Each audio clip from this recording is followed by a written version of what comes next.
If you've spent any time around a major football tournament, you've probably heard the chant, "No Scotland, no party." No Scotland, no party. It's sung half as a joke. I don't think I can say that. It's sung half as a joke, half as a statement of fact, because for all the near misses and heartbreak over the years, Scotland fans have earned a reputation for turning up in the huge numbers and making friends wherever they go. And they've waited a long time for moments like this. 28 years have separated Scotland's appearances at France 98 and qualification for this World Cup. And for plenty of supporters, that's not a drought. That's an entire footballing lifetime. So before I catch up with Scotland supporter Duncan, who's currently in Boston ahead of Scotland's opening game against Haiti, I wanted to play you a conversation I recorded a couple of weeks ago with filmmaker Ged Fitzsimmons. Ged travelled to Germany for the Euros with his mates, alongside thousands of members of the Tartan Army, and we ended up talking about football, friendship, and what keeps people coming back tournament after tournament.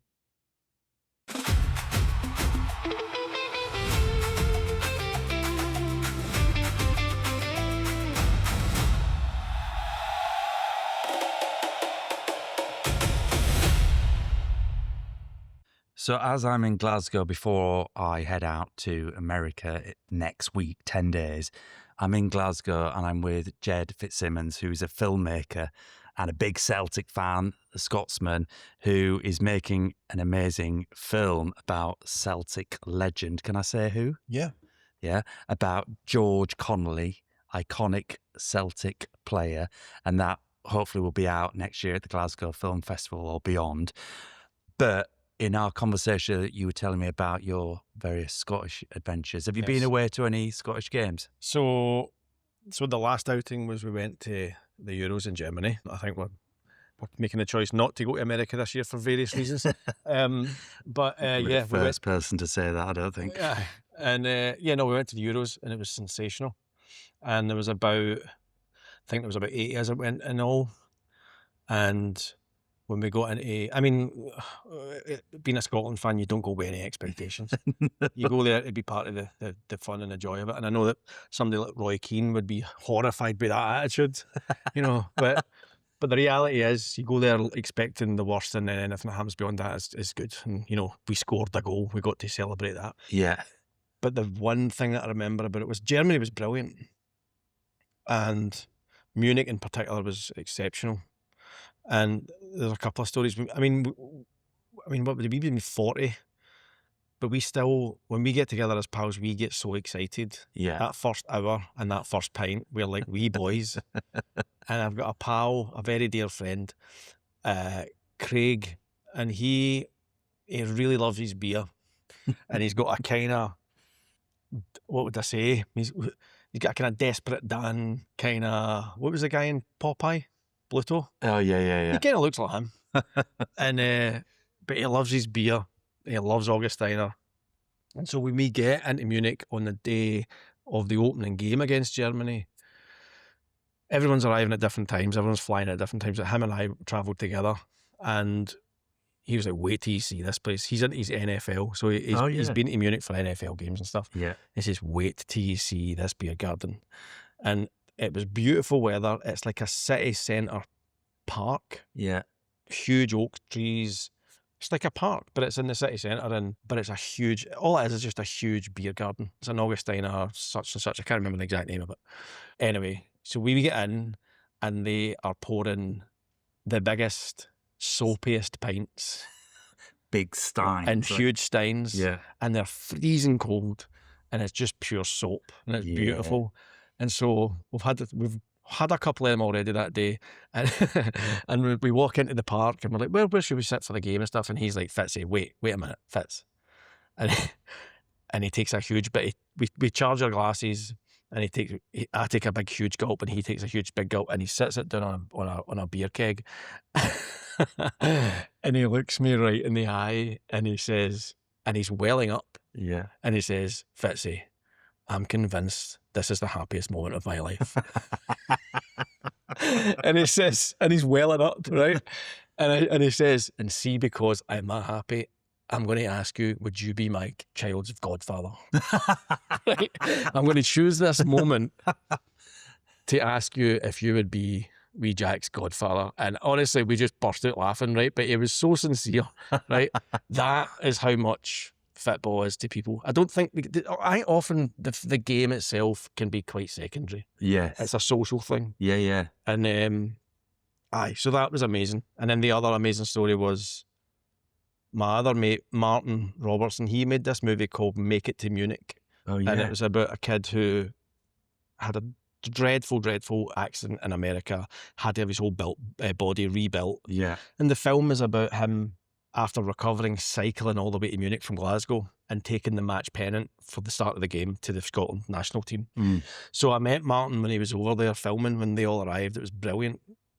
And he said to me, look, because he was working with the SFA and different people involved in the film, he was able to get tickets to stuff. He says, look, I've got, do you want to go to the Turkey-Georgia game? And I was like, well, I mean, it's not exactly the tie of the tournament. He went, are you serious? He says, it's absolutely the tie of the tournament. He says, these fans hate each other. This is going to be absolutely incredible. He says, but the point is, have you ever been in Dortmund Stadium? And I says, no. He says, that is the best football stadium on earth. The yellow wall. So we travel in the middle, or we travel from Munich up to Cologne, and then from Cologne across to Dortmund. Yeah. And we drove, one of the guys was driving, terrifying journey on the motorway because there was a thunderstorm and the driving's just nuts. Yeah. And he didn't know the roads very well, and we're driving the wrong side of the road. Anyway, we travel across the Autobahn with a guy, with one of our pals who hasn't got a clue how the roads work. We're on the wrong side of the road. It's torrential rain in the middle of a thunderstorm. And when we get there, we get parked, and then we need to get a train to the stadium, and we're just utterly drenched because it's proper, tropical storm that happens. Yeah. It's a proper thunderstorm. It's dangerous. And on the way in, there was a bus full of like 5, 6, 7-year-old kids that were all going to the game, and we had to stand and help them over effectively a river that had created itself through the path. And we got through. But when we get into the checkpoint to get through the turnstile, kind of into the stadium, these tournaments are dominated are ran by volunteers. Nobody's getting paid, and these are huge organisations running huge national events, and they're all built on the back of people that are just working for free. Yeah. So there was this wee Indian German guy who Martin, my pal, was like, listen, I've got a spare ticket here. It's on my phone. It's like you just scan the code. It's a QR code. And he says, listen, I've got a spare ticket. I don't know how I can give it to you. You need to be with me so we can use it. I can't send it to anybody. He says, do you want to go into the game? And the wee guy said, oh no, I'm meant to be working. Yeah. And Martin was like, are you being paid? And he says, well, no. He says, you're a volunteer, aren't you? And he went, yep. And he says, well, why don't you just come into the game and we'll get you a pint and all that? And he just kind of looked at us, and he looked over his shoulder and looked at his supervisor's stuff, and he pulled his lanyard off his pass, and he just fired it into the wee river that had created itself next to the path. And away into the game we went.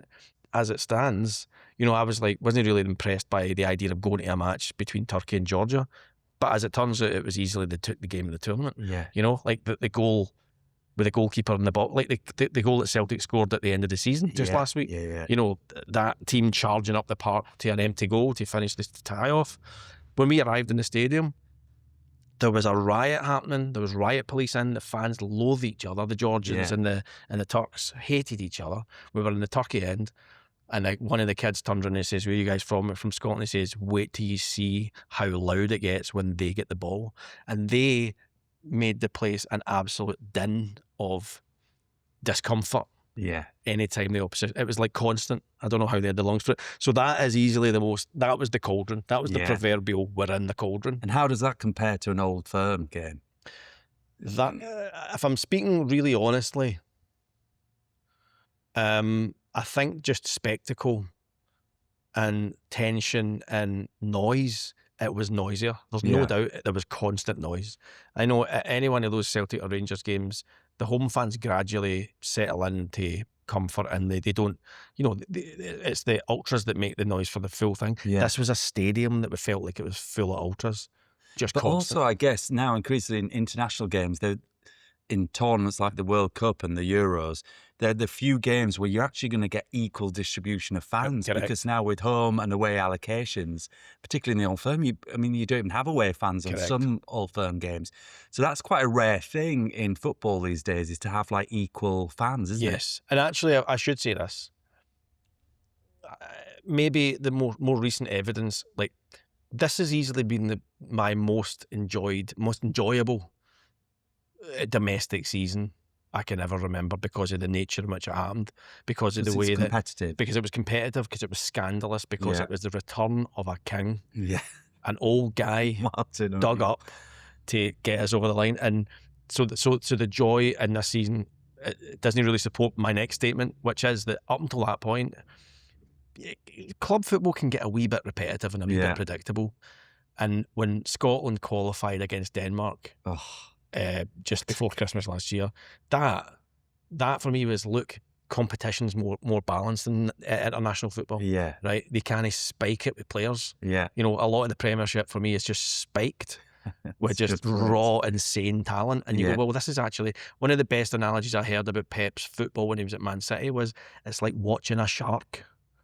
Right? It's fascinating, but it's utterly predictable because you know it wins. Yeah. And it's so perfect.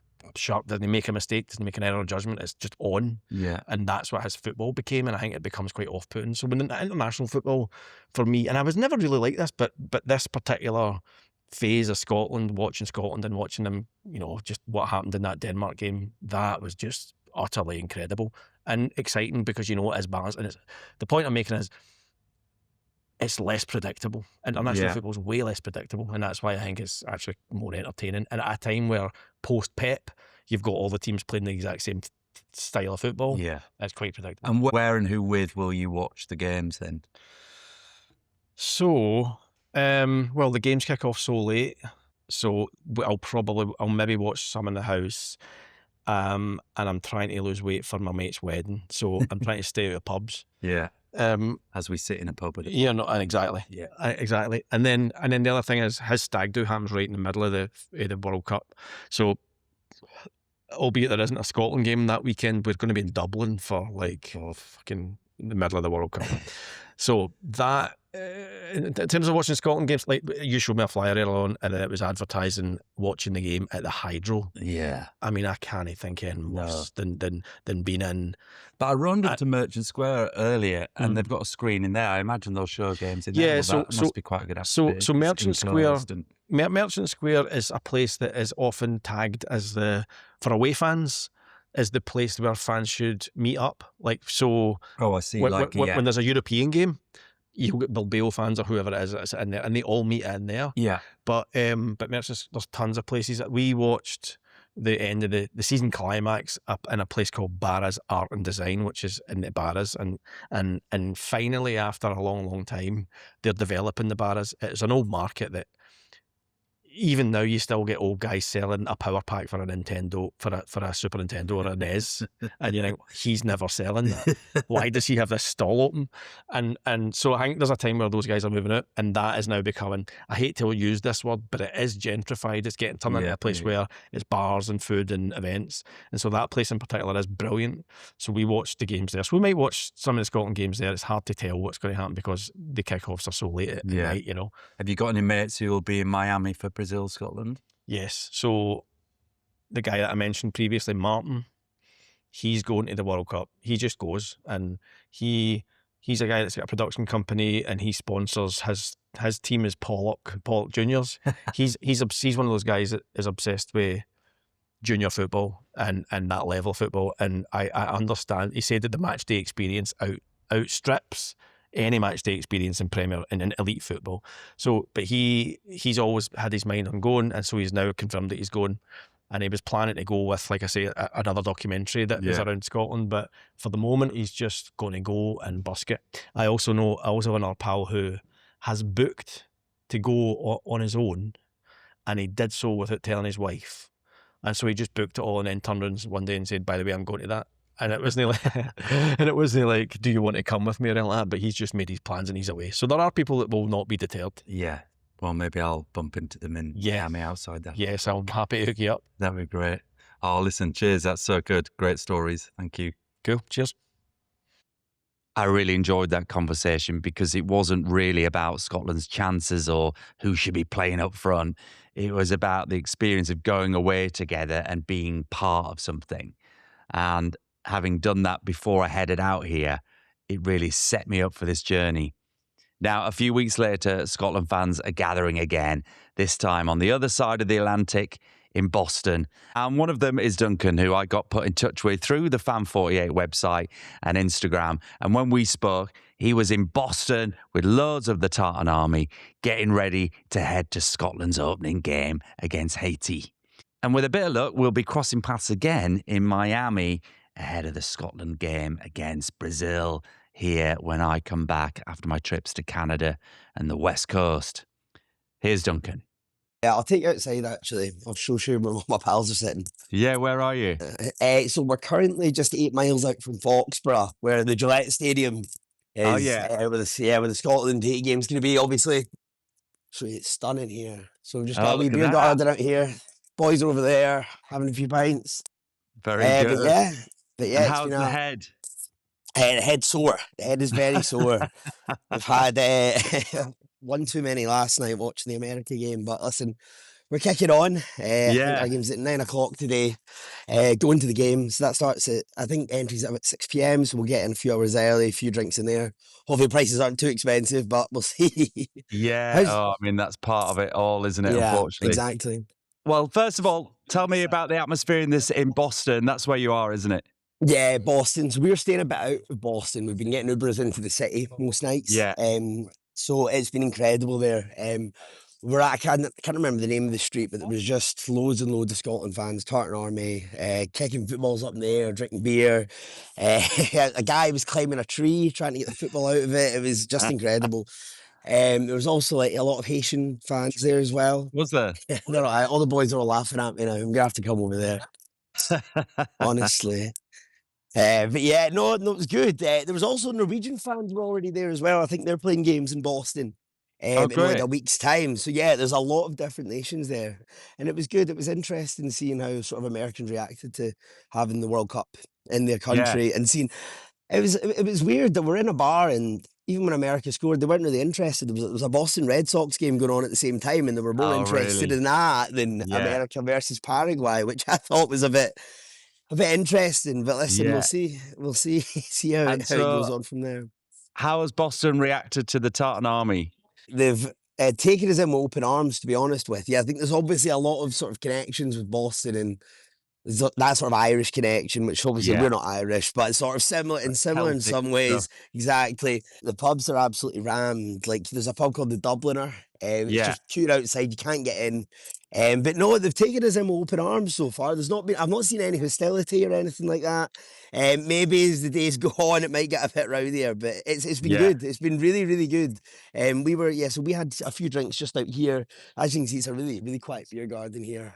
But we're nowhere near before Boston. the storm. No, exactly. The calm before the storm. We're going to go head into Foxborough in the next sort of like 20, 30 minutes. Great. The Patriots Stadium, we've got a thing called like the Patriots Place. So apparently it's just going to be like tailgating and stuff like that. So it'd be good to experience that for the first time. That'd be awesome. Yeah. So take me back. So when did your Tartan Army Scotland national team fandom begin? To be honest with you, I've been following Scotland for a long time. You've obviously met my friend Leon, go to a lot of games. But I got quite lucky with this sort of World Cup. I got tickets to the Denmark game. I don't know if you know the story of how Scotland qualified. I'm sure you've seen it. The McTominay overhead kick. Yeah, it was unbelievable. So you were in the stadium that day? We're actually more than just in the stadium. There was these women behind us. I'll send you the link after we speak. But she was a YouTuber from Russia, of all places, and she's managed to capture our reaction to the Kieran Tierney goal and the Kenny McLean goal. And our reaction on bad days when you're hungover and bad days at work or something, just watching that video back, it brings you all back. There's a tear in your eye. You know, I'm 29 years old. The last time Scotland were in a World Cup was 28 years ago. I was 1 year old, so I've never experienced. I've never experienced a World Cup. Obviously, stories from my dad and stories from grandparents and whatnot. And obviously, when we played Brazil before, it's sort of iconic that it's going back to playing them in the group stages again. This time in Miami, which is going to be incredible. But yeah, we got really lucky. My friend Calmac over there, we all applied for the ballot, and he actually got accepted. So we managed to get tickets to all the group games at face value. So we've got all Great. tickets for all 3 games, $600. Oh, that's great. Obviously, I know. Yeah, we're actually just looking there. The tickets just for the Haiti game at the moment are about $500, and then the Brazil ones are. Don't even want to go into it, about $2,000. So yeah, no, we've been really Yeah. lucky. Are you tempted to sell any?